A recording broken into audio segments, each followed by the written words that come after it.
Hey, this is Rick with the Rock Bottom Outreach. It is Real Talk Monday. This message came to my heart on Sunday night, and let me tell you what I'm talking about. I'm looking at Facebook, and I'm looking at someone's Facebook feed, and it has a lot of biblical type principles. I'm like, man, that's great. But as I get a little bit further down, there's a video, and there's a young man in a t-shirt that caught my attention. And so I clicked on it. Turned out it was a video of a fight. Looks like in a locker room. Looked like junior high kids, and you could obviously tell one of the young men probably struggled with self-esteem. I'm just going to tell you, and you could tell he was weak, and he basically told this kid, hey, come on, let's fight, and the other young man should have just said, hey, you know, buddy, I don't want to fight you and walk off. But that's not what happened. You know, the bigger kid turned around, he knocked this kid out almost. He really did. But here's what was disturbing about it. Do you know that 1.5 million people viewed that video? Isn't that interesting? 1.5 million people watched this young man, a teenager, getting flattened in a locker room.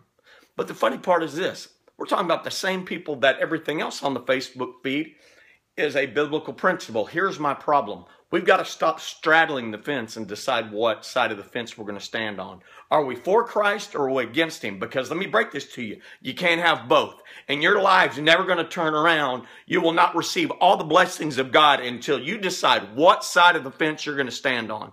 But here's my deal. We have been doing a video project that will be out soon that'll go into the schools to promote what Rock Bottom Outreach does. Not our faith message, but a consequence message. Here's the real talk of it. What I saw in that video can also be a crime considered as assault. As funny as it may be for people to watch that mess, that is assault, and we watch many kids get locked up for that very thing. But here's what's sad about it. Again, 1.5 million people. Here's my question. What if that was your kid? What if that was your kid getting flattened on that video that 1.5 million people did it? But guess what? If you're the one sharing it still, you're also a part of it. So either you're part of the solution or you're part of the problem. Let's just be honest. And you got to stop straddling that fence. You get on one side or the other. Let me tell you what God tells us to do in those situations. Psalms 82 verse 3, where it says, defend the cause of the weak, the fatherless. Maintain the rights of the poor and the oppressed. Rescue the weak and the needy. Deliver them from the hand of the wicked. If you're a young person and you're watching this and you're a Christian, it would have been your job to step in that and stop that crap right there and say, leave this kid alone. You could tell the other kid struggled with something. I could just tell it. But there's nothing that angers me more than somebody being bullied.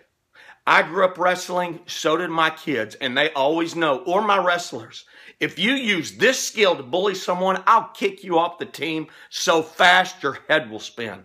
And try me.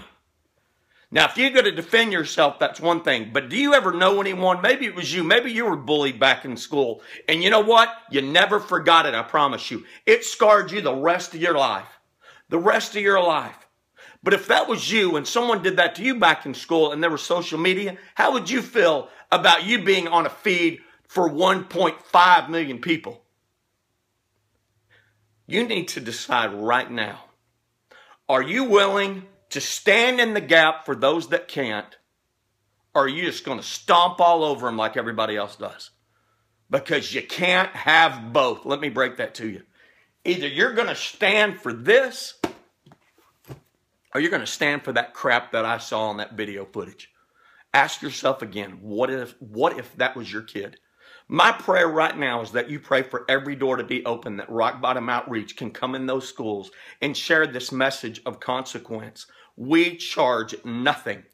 Don't say your school doesn't have the money. It costs you nothing. We do what we do for free, and we speak on those various things right there. Your choices and your consequences. But if you're someone continually feeding that through social media, obviously you're for it. You're not against it. That is a fact. If you would, you wouldn't watch it, or you would hit the little button that says, I do not want to see this, because that is a choice. That is a choice. So my prayer right now, and I'm asking you to partner with us, many doors are open. Rock Bottom Outreach can come and do the Real Talk presentation, but it is time that we stand in the gap with the weak and we stop straddling that fence.